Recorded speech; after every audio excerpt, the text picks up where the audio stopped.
All right, this next match comes from Justice, who only has 185 on killer, which is not a lot. Not a lot.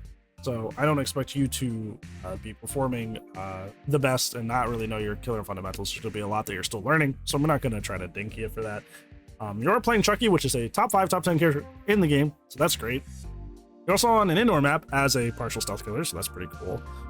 Usually the problem with Hawkins is that pallets are everywhere and they're nasty. But you're Chucky. So you have not one, but 2 parts of your power to circumvent pallets. So that's pretty cool. Let's take a look at Yan's perks. Hi, Justice. Hello. Yeah, you're welcome. Drop rope and running shoes. That's fine. Stuff like rat poison. And I know a lot of people like the screwdriver too. I see a lot of Chucky mains use the screwdriver. That's another thing I see. But those are fine. In terms of your build, you're using the learning build. The learning the killer build that I recommended. But yep, that's fine. No more Mr. Good Guy. This works especially well on Chucky too, because Chucky can get quick downs when he's in chase, but he's 110, so he takes a lot of time to like traverse the map. Drill, that was the other one. I was thinking about another one in my head, and I didn't remember which yellow add-on it was. I was like, there's one that's also really, it's a yellow, but I didn't want to misspeak. Yeah, Drill's the other one. I am the drill that will pierce the heavens. For you anime kids out there. Oh, you should hit that. That's what.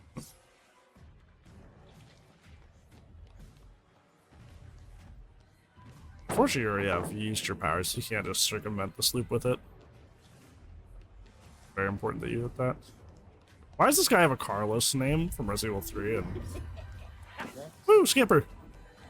That's a free hit. There you go.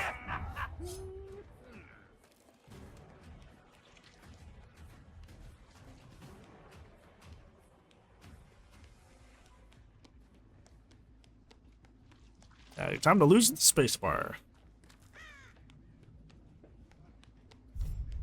I think he doubled back. Yeah, he tried to double back there and just went around. No, that's fine. You lost that. Like his movement was very weird there. It's like he wanted to double back, and then he just like ended up committing anyway. It was very odd. Why did you do that? Yeah, why did you just waste your power use there?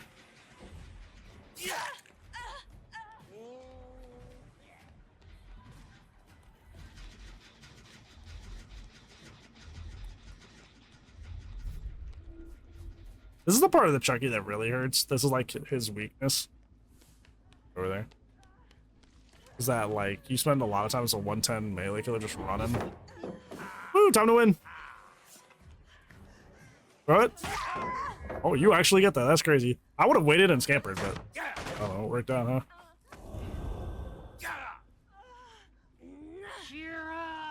You know what gen they want, so you know they're gonna be people there. Yeah, don't go the other way. Go where they were working on the gen. Show me that macro sense. Slow toy with knife. It's the little legs, man. Little legs. You seem to have trouble with tracking. Like you have trouble like following scratch marks and seeing where people go.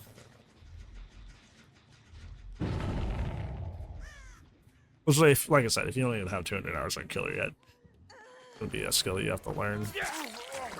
You said you had 200 hours on killer, but you had 878 hours total. So the rest of that's on survivor. Fun thing, if you want to get better at this on killer, run fixated on survivor and see the way your scratch marks behave, and use that information as a direct transfer over to your killer gameplay.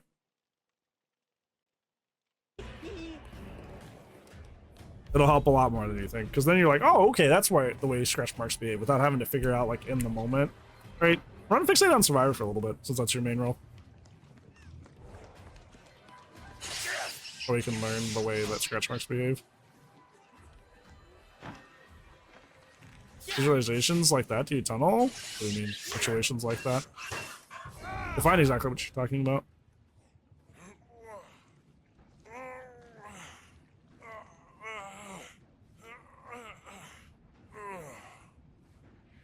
'Cause I want to say yes to something that I'm not.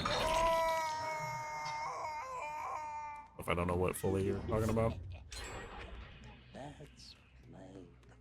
Right now, you've picked out your 2 survivors, so you need to pressure. You need to ping pong back and forth. The ill squad. Like they unhook, they heal up, and you go back and they're still injured.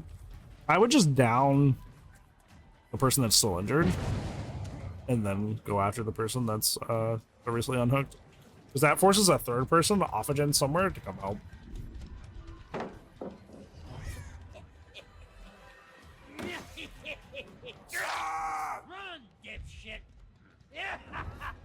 I would like to see you use your slice and dice more. You're really good at scampering and knowing to do it, but like at the end of the day, it's just spacebar. Yeah, you haven't unlocked the full potential of this character yet. Got slice and dicing a lot.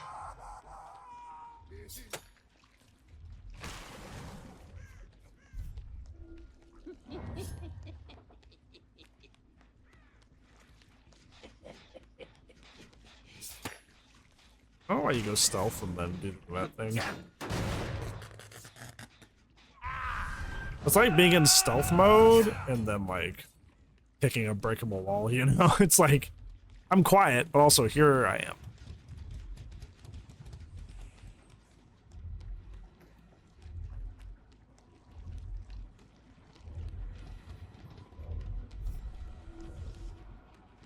Yeah, you're having a hard time tracking. At least you can say they're inside the blood. Fine. Yeah, I definitely recommend it in your survivor games. Run fixate and see how your scratch marks behave and carry that over into your killer games. Yeah, I've noticed that if they feel like their slice and dice, their slice and dice is ticking down, they you just throw it. And I wouldn't be doing that either. That has you right in that regard.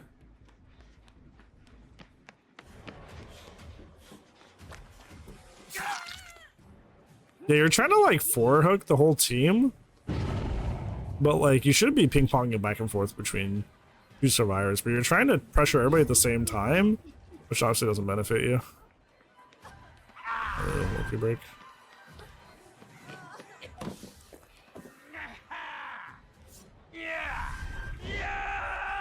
There you go. Good slice and dice. I would like to see that more. I'd like to see that more often. That was good. Good job.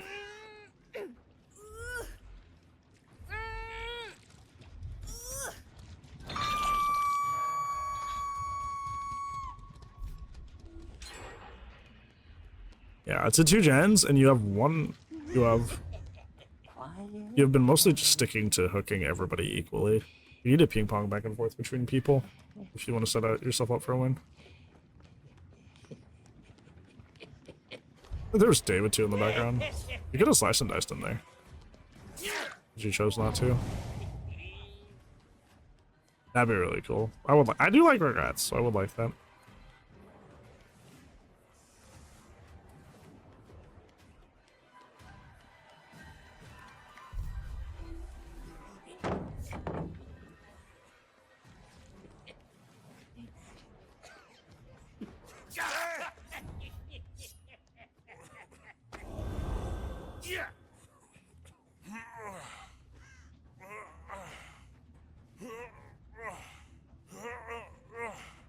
No boil over, just kind of doing that.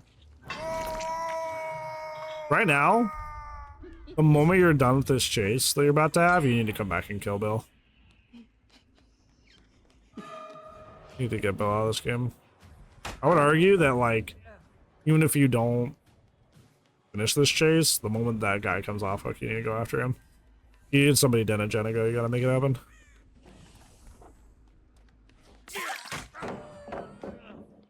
Gonna get that hook safe because you subbed you on the other side.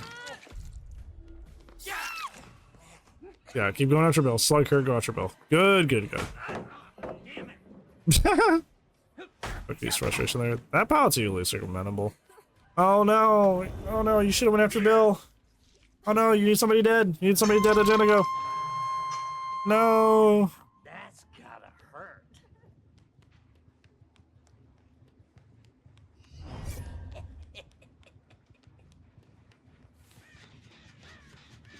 Yeah, you should have.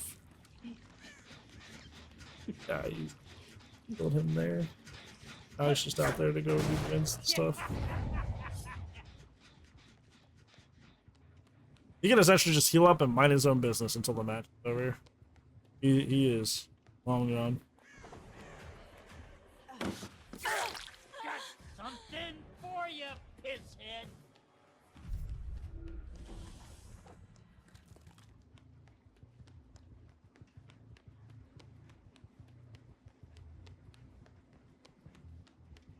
Bad for tunneling. For every person, every survivor that's like, wow, you're bad because you bad. He's like, get your foot out of my box. For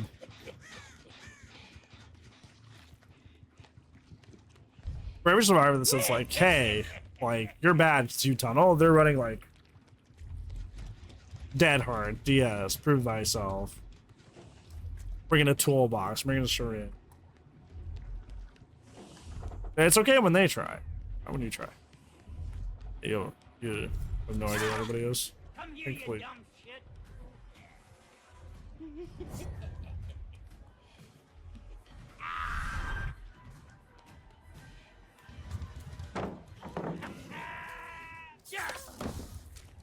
What, 80? Oh, you do the scancel? Yeah.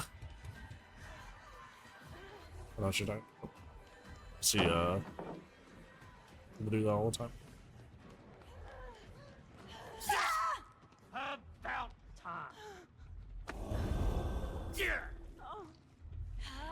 A traditional 180? Right? Not sure I fully understand.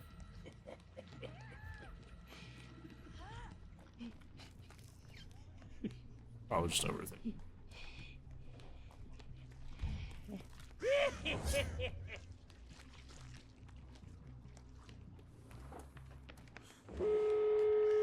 Should I kill him?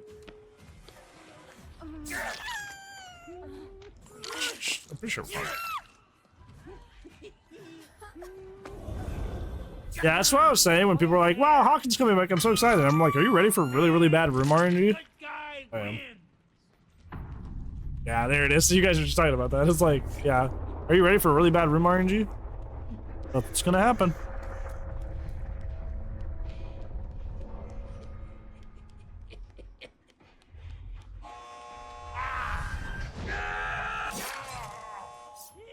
You're gonna get at least. Oh, you end up gotten the Jill too. Good job.